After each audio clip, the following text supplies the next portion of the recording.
Ara táthas arm Lordshire an Rúin seo Madjin, agus tá sé ansoléir go bhfuil na feirmeoirí faoi fód, agus tá siad faoi fód an comhaontas glas Fianna Fáil agus Fine Gael, ba chóir do Fianna Fáil agus Fine Gael seasamh sús na feirmeoirí agus takeíocht a thabhairt dóibh chun iad a chusant agus chun an acnamaíocht áitiúil agus acnamaíocht náisiúnta a chusant chomh. Minister, there are many sectors that experience occasional instability and fluctuations around pricing and controls. But most of the time, those sectors settle back down to long periods of calm and relative certainty. None of that can be said, however, with respect to the Irish agriculture sector over the better part of the last decade. In fact, the only certainty that has been there has been the presence of uncertainty. There was Brexit, with all the destabilisation that brought to the Irish export market.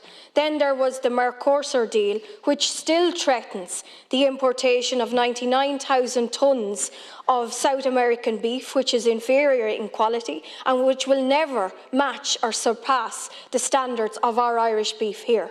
So why are Irish livelihoods being threatened? Why are the livelihoods of Irish farmers being threatened? Why isn't this deal kicked to touch once and for all? The Minister can call for sustainability guarantees from Brazil all he likes, but how will those so-called guarantees protect the Irish farmer? Indeed, the Minister also recently confirmed trade data on beef imports from the Central Statistics Office, which show that 14,000 tonnes of beef was imported into the country between January and March of this year. This comes on the back of 54,000 tonnes of beef imports in 2022, according to data previously reported by Agriland. That's 70,000 tonnes of beef into the state. And that may not be such a terrible thing in terms of open international trade, which we do benefit from, if it were not the fact that this government is all of the time sending out the message that we need to reduce our meat consumption, change how we eat, more plants, less meat, more insects, less animal-based protein. For the Greens in particular, it is a case of grasshoppers before grass-based beef. It would be a joke if it weren't so serious. The almost subliminal messaging on these issues from lobby groups is unmistakably clear.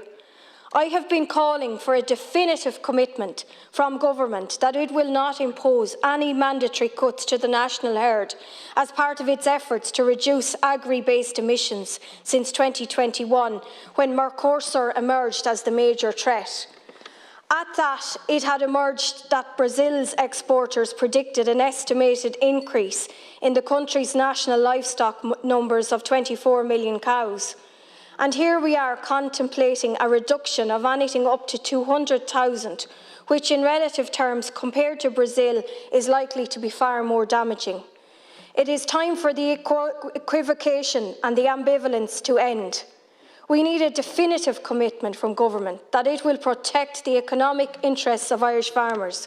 We cannot and should not allow a situation to develop whereby the strongest sectors in Irish agriculture are effectively sacrificed for what amounts to a minuscule and irrelevant contribution to the global reduction in emission numbers. Indeed, there is now a very real chance that this government is going to make Irish farming the laughingstock of Europe and beyond, because of the imposition of an absurd, economically self-destructive policy which has no chance whatsoever of making the kind of difference for which they are being pursued. The rationale is reckless and shaky. It doesn't make sense.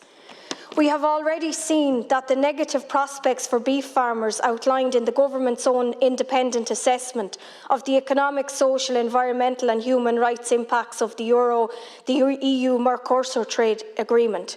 Irish farming is the best in the world. We deliver premium products that are in great demand, combined with a farming community that are excellent stewards of the environment and protectors of the land. They need to be protected and not dictated to. Thank you.